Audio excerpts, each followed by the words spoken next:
Right, it's 9:28. Vassos, over to you. Our next guest is both acting royalty and the busiest man in the world. He stars in Series 2 of Sherwood, which continues this Sunday on BBC One, and in BBC Three's Daddy Issues on the iPlayer. He's also got a film out tomorrow in the States, which is all great because life gets better the more you see of David Morrissey. All right, David, welcome. Thank you very much for that intro. How lovely. You're looking fine and fit, my friend. Thank you very much. Well, the sun's out, isn't it? So, sun's out, guns out.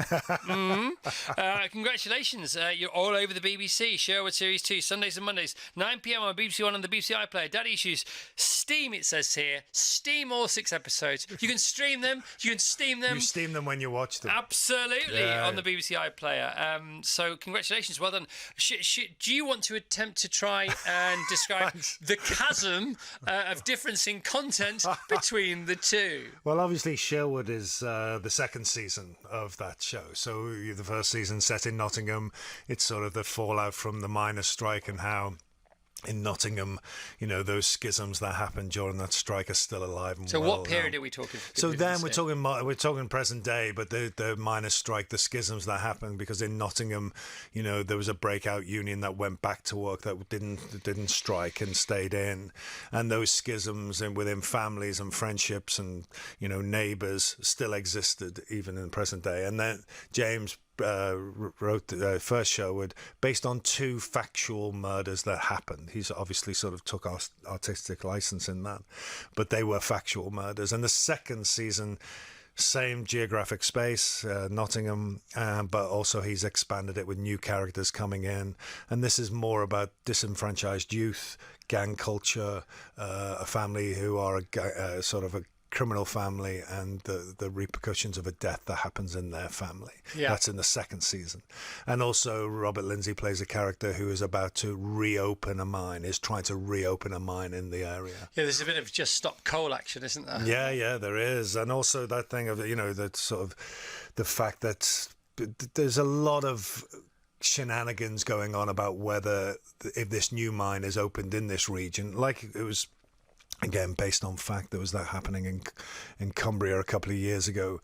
Who gets the money for that? You know, there's a whole new workforce coming in, but actually, who's creaming it off the top, really? And that's what's happening in our show. So you're busy with that one, and then there is the polar opposite of what's going on in Sherwood with Daddy Issues. Yeah, so Daddy Issues is very different. Is flipping fantastic. By the way, so Sherwood. Yeah. It's just entirely different. So Daddy Issues is, you know, it's a half-hour comedy, 6 parts, BBC Three, then BBC One. And it's myself and Amy Lou Wood, and she plays a girl who finds herself pregnant on a one-night stand, and she decides that she wants the baby, but she needs some support, obviously. Her sister's in jail, her mother's run off somewhere, she doesn't know where she is around the world, so she has to sort of rely on her dad, and her dad is he's like a man-child, really. He's living in a bedsit, he's on his uppers, she meets him at the worst time, he's living with a lot of very toxic men in this horrible place. But, you know, she has to rely on him. So they sort of forge this bond because they have to. You know, she's there to rescue him. He's there to help her out. And it's a comedy about how they go about that. Yeah, and it's got so much love at the heart of it. And all great comedies have to have that. Otherwise, they just don't stand the light of, I don't know, attention being shone on them. Yeah, it's like, why do we care, really? Yeah, you know exactly. what I mean? And we care about these people. They make us laugh, but at the behind it all, you sort of care about how they go about their life and what happens to them.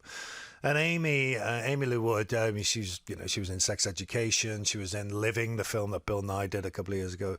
On stage, she was Sally Bowles in Cabaret, and she was in Uncle Vanya, which Toby Jones did a couple of years ago. I've been a fan of hers for years, and she's just brilliant. It's just great to work with someone and get on so well. You can't say this about yourself, but together you are such a great double actor. Yeah, it's we work so well. funny, and it's so quirky. You don't know.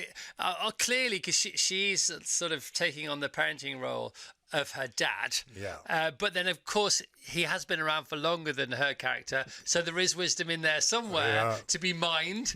Sorry to mix the two genres up. By the way, we should point out you do play her dad. I do play Dad, yeah. We did mention that bit. Yeah. And it's so funny, isn't it? Because like he's in all sorts of bother, but he's so optimistic. He's like, well, you know, my flat's not great, but I've got a bit of this going on here. He's My doing landlord's his not best, great, but yeah. you know, and he's not at all toxic, but he's sort of he risks becoming toxic by default. He's vulnerable. I think he's a vulnerable person. He's in crisis. You know, he's lost the manual to living, really. He's been through a divorce. His wife sort of probably did so much for him as well as bully him, but he's sort of slightly in this world now where he can be manipulated by forces around him. And he ends up in this bedsit run by this guy who's also been through a divorce, but is really angry at women in general.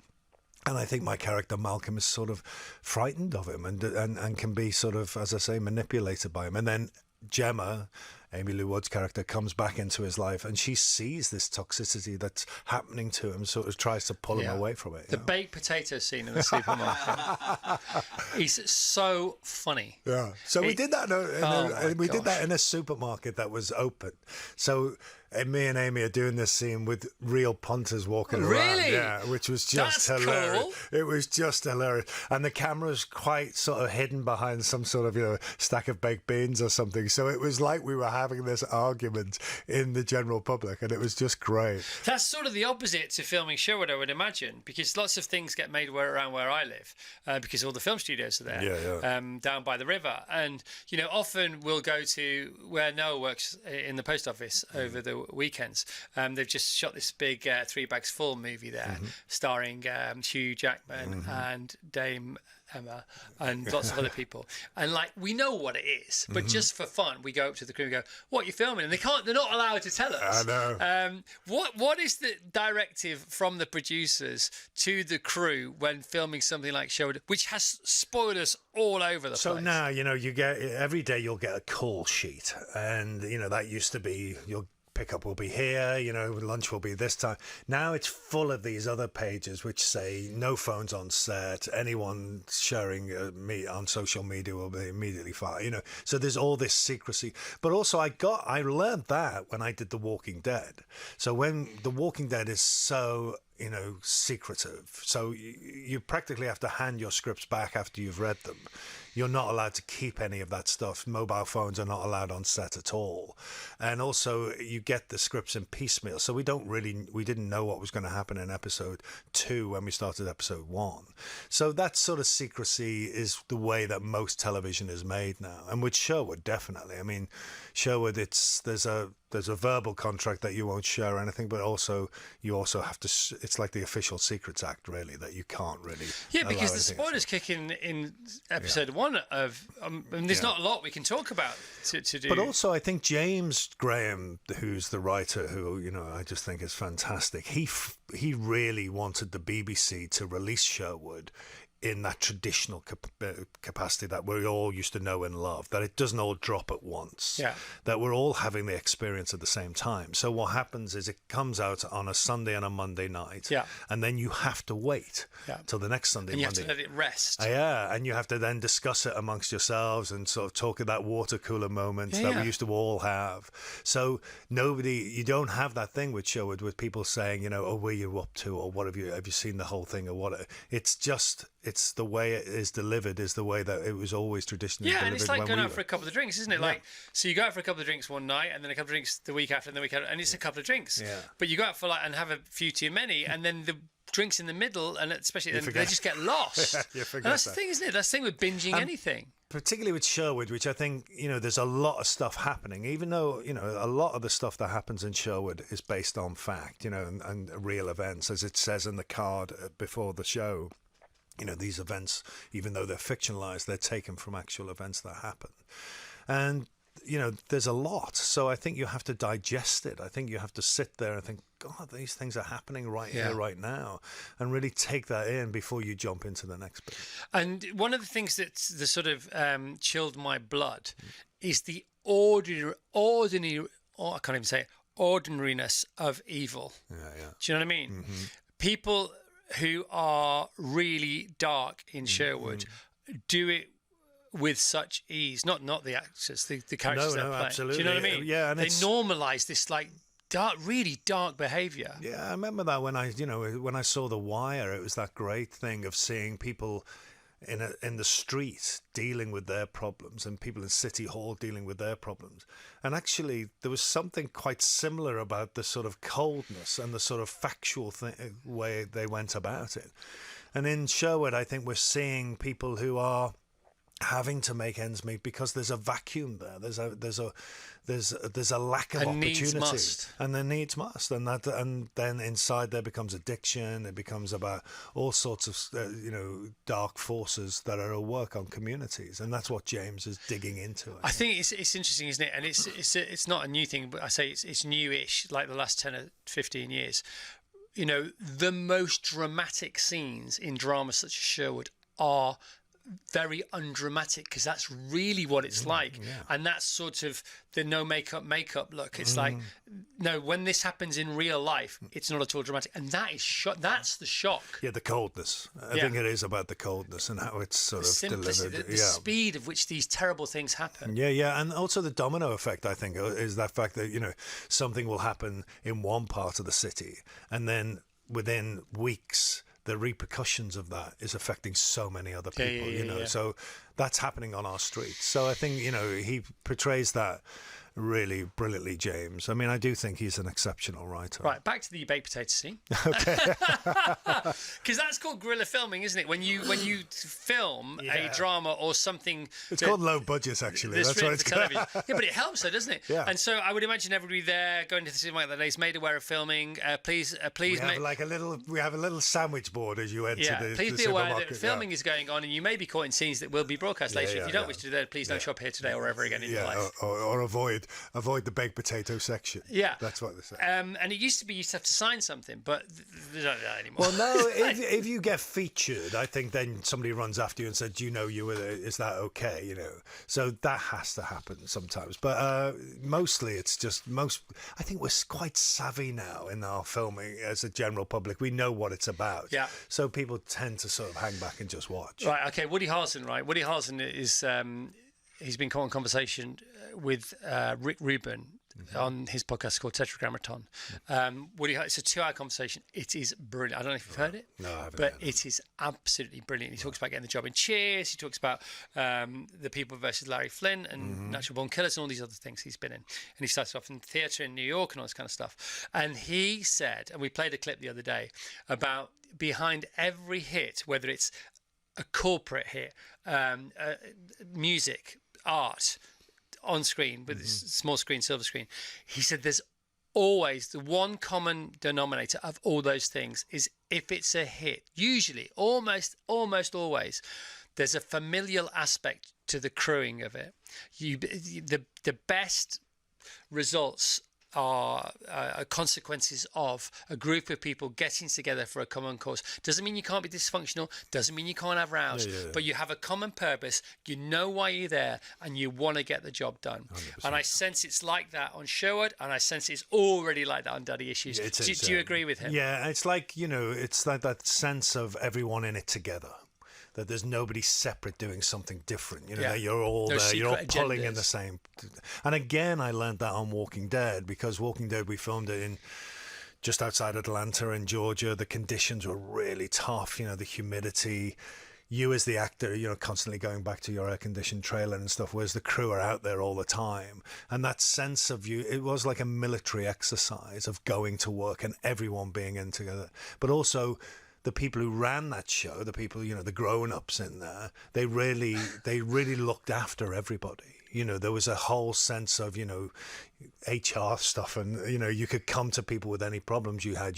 There was a chain of command that was really respectful of the way people work. Back to our beloved Liverpool and Jurgen Klopp. Very much like that, wasn't it? Building the family father figure. Yeah, let's hope that is going to carry on with Sloth. Yeah, what can I do to help you? Yeah. You're young, you're unbelievably talented. Yeah. You might be more successful than could be for your own good unless we look after you. Yeah. And that was one of the reasons he was so fantastic. He was, and and that means that people will go above and beyond for him as well. You saw that. I was at Klopp's last game, And you tearing up? It was it was very teary up. But also seeing someone like Trent Alexander-Armstrong, who's sort of, you know, been there since he was a kid on the Klopp, he was in buckets at the end. Of course I mean, he was. just unbelievable. So yeah, it was very, very emotional. But also the class of Klopp doing that thing of how he then handed over the mantle to Slot and said, let's all sing his name and let's get behind him. Yeah. And that thing of, you know, the king You are anointing the new genuinely one. tearing up, It David was, Morrissey. I don't mind saying it.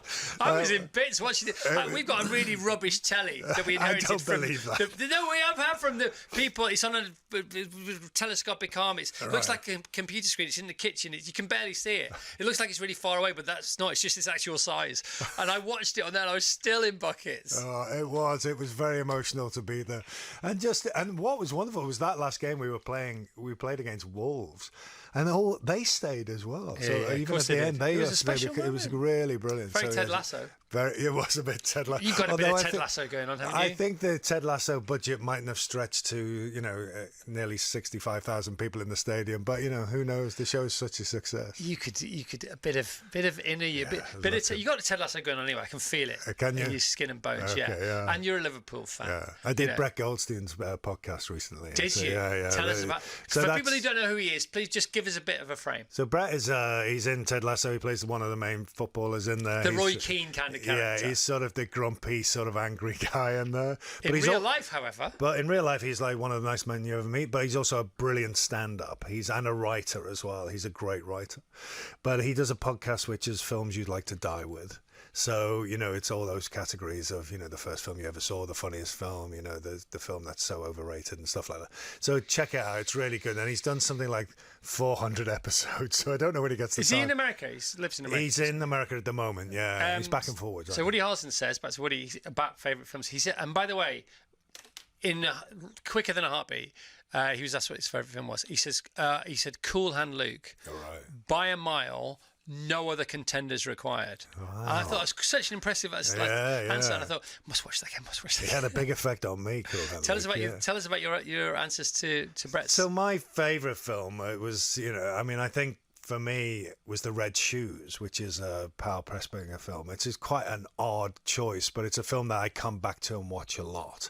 It's a great drama. It's a costume drama, but it's all about a ballet, and the ballet is so brilliantly staged. Who's in the not film. watching The Red Shoes this week? So We're all going to watch it. I think you'll love it, and it's like it's the Powell and Pressburger. You know, they did the matter of life and death, and the Colonel Blimp and stuff like that. They're brilliant. They did Peeping Tom. They're really fantastic filmmakers, British filmmakers, and. Yeah, so I mean, the Red Shoes is the one I come back to all this. The other picks was like, there was a story about the fact that, you know, the film you love that is personal to you, and mine was Rocky, because I went with my dad, and my dad died when I was a kid, and it was all that thing of sharing it with him. And I never really shared a lot of that type of stuff with him, but he took me to the cinema to see Rocky. And not only is it a great film, but having that experience with my dad watching that film is just... So again, I come back to that film. That runs deep for you, doesn't it? Yeah. I mean, Rocky is a great film. I mean, it's a great film in itself, but the story of how Stallone got it made, sold his dog, didn't he? And got got to play the lead in his own film. He actually sold his dog to fund the script.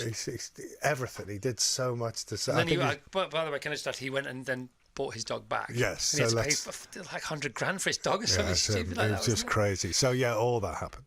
Sherwood fans would like to know if there will be another season. Current series has not been fully released yet. 2 episodes only so far.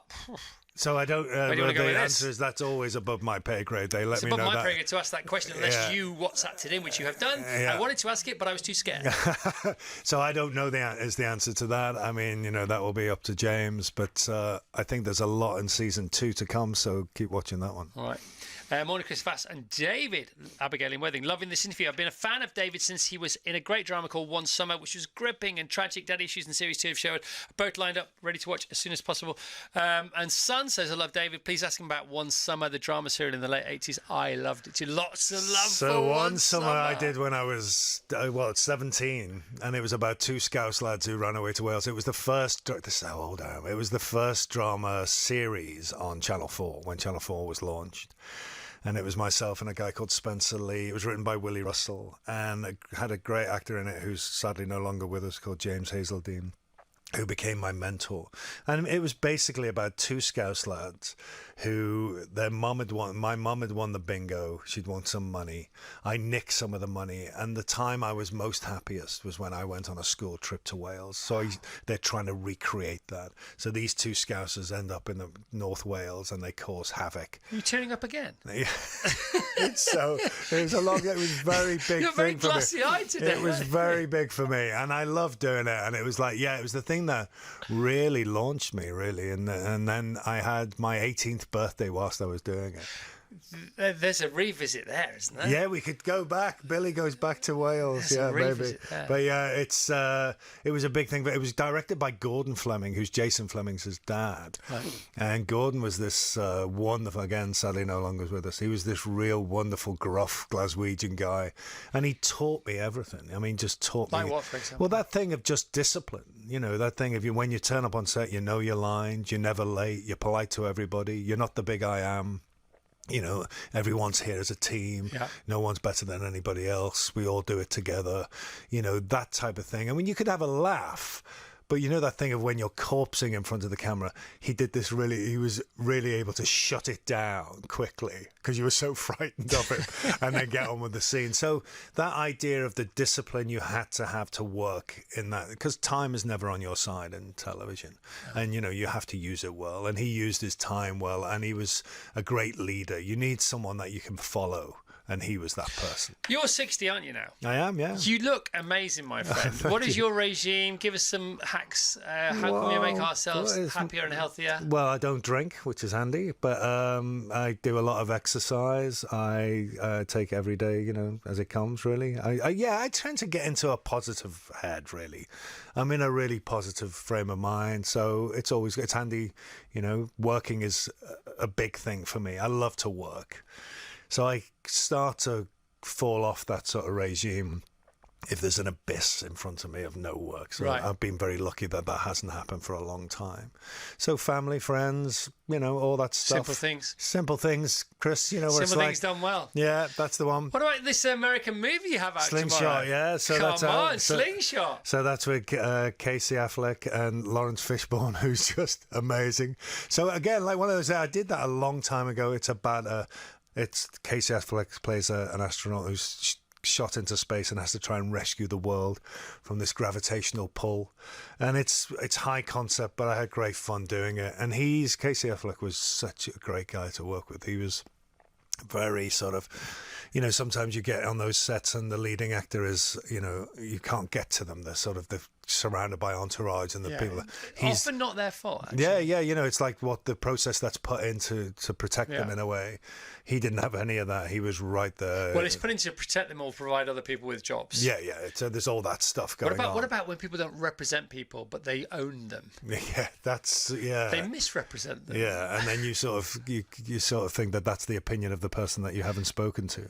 But no, he was great. He was right there, right now, and sort of very funny guy. I really like working with him. Listen, is that out tomorrow? What's that? It's out tomorrow. It's out tomorrow, folks. But only in America. Oh, okay. so if you're listening to this on America, go and see it. Check out the iPlayer instead for steaming all 6 episodes of Daddy Issues and catching up with episodes 1 and 2 of Sherwood Series 2. It's broadcast linearly again on Sunday and Monday on the BBC. 6 episodes in all. It's a joy to see you. It's a joy. Well, I love it when you come in. Thank you very much. It's great to be here. You bring a great vibe.